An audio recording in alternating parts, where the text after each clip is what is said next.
Work very closely with Fire EMS and Metropolitan Police Department on a number of issues, especially crash response and safety.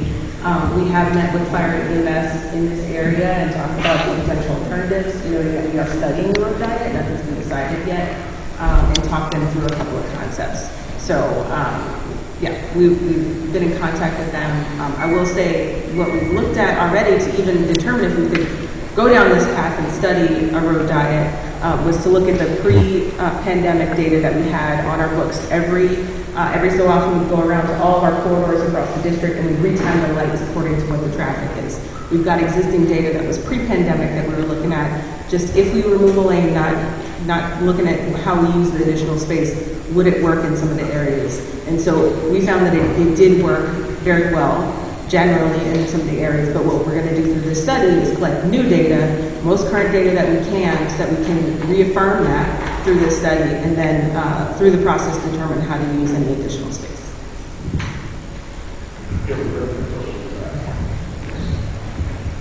Good evening. My name is Charles Lockett. I live directly across the street for almost 15 years, and I've watched this traffic. This meeting is this message that we're the messaging is wrong. So the message was to talk about the South Dakota Avenue safe plan. It was not necessarily germane, and part of it is exactly what you said. It was not germane to this bicycle. That's why whatever plan will the community comes to the works of it. I know Mr. Foxworth knows we all think about the bike. This meeting is about let's look at the whole thing. More to it with the bikes. She didn't say anything about a bike. Answer her question. Mister, you know I know you too. Just chill out. Well, I know you. Just chill out.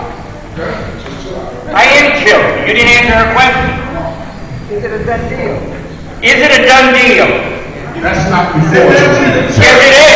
That's in the church. That's what it does to say. I'm asking you a question.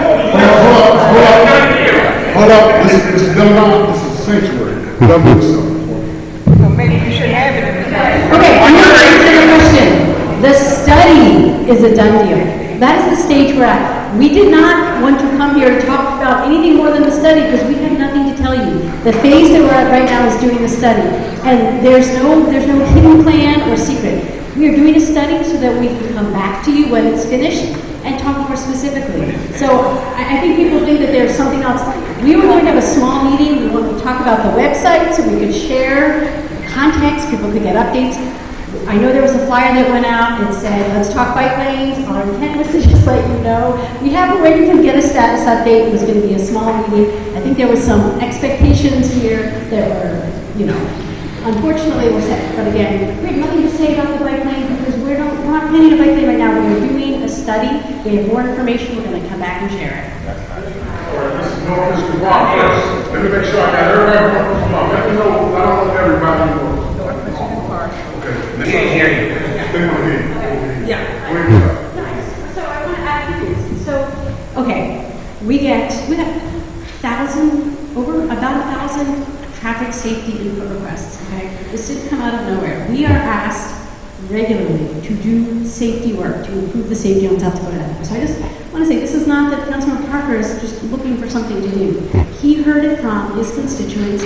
We heard it too from our 311 requests, from our community meetings. We did a survey to say, are you satisfied with how South Dakota Avenue is now in terms of safety? 86% said no, we need to improve safety. So I just want to give some context for why we're here. Okay. Second, if there was not a feasible road diet here, we wouldn't do it. That was one of the first things we did. When the money came in, we looked, because you're right, there are times when a road diet is not appropriate based on volumes. And we did look at it, and we confirmed that it was appropriate. So rest assured, I agree. There are places where it doesn't make sense. It is possible here, it makes sense here, and we truly do believe it'll improve safety. My question It does. It's just like Connecticut My question is, what are the references being used, and what are the study questions for this $1 million study? So the study itself is not the only, we're going to actually use some of the resources too to actually do the implementation. Are you asking what's involved in the study? No, I'm asking.